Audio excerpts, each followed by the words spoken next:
Today's subject is the adoption of AI by marketers.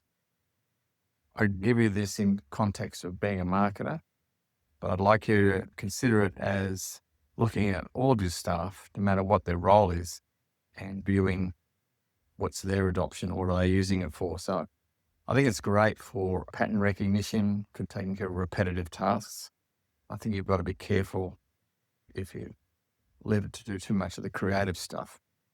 Because generally, as you'll find from these stats I'm going to read out, it's coming from places where they've scraped the internet.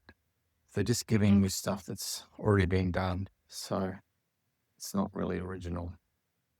So Deloitte had to give back $400,000 to the Australian government just recently for a report that they created, which was found to be of pretty poor quality and had mostly been generated by AI.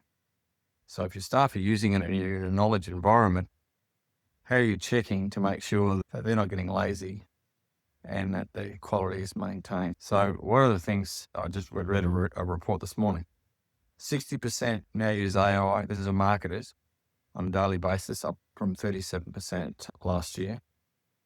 Written content leads the way, with 90% using it for text-based tasks.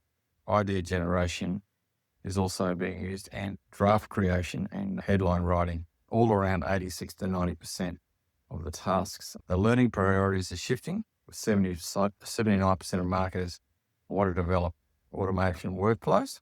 The platforms are clearly defined. 90% is ChatGPT, 51% Google Gemini, so obviously people are using both, and Claude at 33%. And Claude's very good for technology workers in terms of running code and that sort of stuff. It's still a good platform from Anthropic. 36% are worried about AI taking their jobs. The majority feel that it's a tool rather than a replacement. Here's another thing I found. Digital agencies are generally not reducing their prices due to AI. Many are shifting away to value-based billing. Now, is that performance-based, or how are they assigning value? I found that quite interesting, because they're saying the cost of the tools and the cost of acquiring talent that can use the AI is just offsetting the gains they're getting at the moment.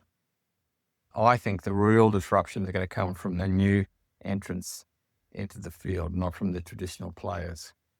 As we saw in years gone by with the internet, when the traditional media were hanging on with fingers in the dike while all of the new players just ran right with the new business models. So I think that's where the disruption is going to come. It's from new entrants, and we'll see where that ends up. Now, the first wave, we're just getting our heads around AI and what tools to use and how good they are.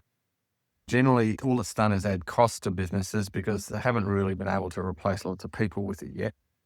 We'll see how that comes, but I think it's going to be new business models that could do that are paid in this value-based or performance-based way. We froze our prices about 4 years ago and have looked to try and increase the productivity every year with the adoption of AI and maintain our profitability that way. It's still a work in progress because we have had to spend a lot of time on R&D.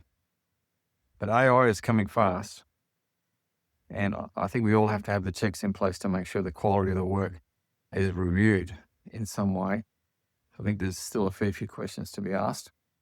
But interested in your thoughts on how you're evaluating how each role in your business is using AI and how you're making sure that the quality is still there. Thanks.